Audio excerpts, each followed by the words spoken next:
he's putting in enough time and repetitions for him to be able to memorize the plays. So I think he's just doing fine now with the absorption of the system and the patterns and getting to know the rest of the guys. I think there are 4 guys here who have not played with him. Sina Scotty, sina Poise, si Marshall. Marshall is not present today, and also Mark. So I don't think there's going to be any problem with their chemistry together. No? But the more time we spend with each other, the better for us.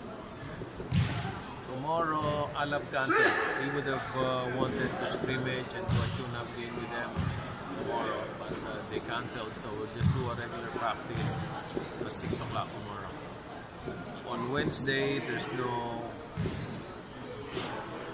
Gilas practice. Again, Dre's coming in with NLEX team practice. So we're just trying to get as much time and as much familiarization with the plays with him while he's here. Nakita naman natin he's going to demand the double team, definitely. I don't think there's anybody either in the Kazakhstan team or in the Qatar team that can stop him one-on-one.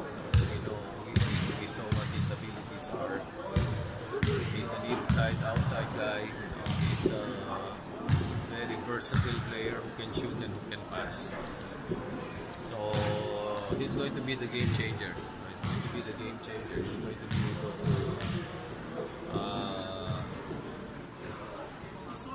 already he's bringing in a lot of confidence. He's really lifting the morale of the team just because of his abilities. So ang ano ko lang is he's going to leave on the 11th.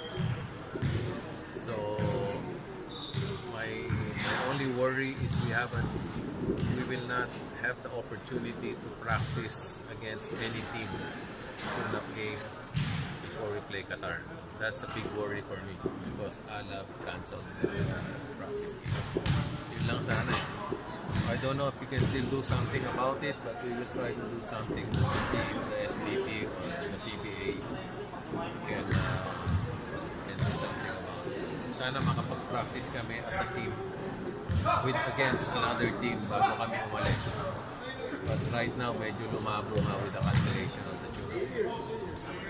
Bakit kailan nyo na po siya makakasama ulit after nung? Bukas may team practice din yung Gilas. And then, pag-alis niya ng 11th, sa 16th na namin siya makakasama.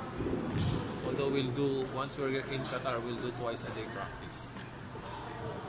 So we can practice on the 17th, 18th, 19th, and 20th before the 21. How's the progress of the team? Maganda naman. Tingin ko okay naman. Ang talagang difference. Ang worry ko lang is yung mga injuries. Paul is injured. Japet is injured. Hindi ko alam kung ano nangyari kay Marshall. Si 3D merong may commitment sa Ateneo. So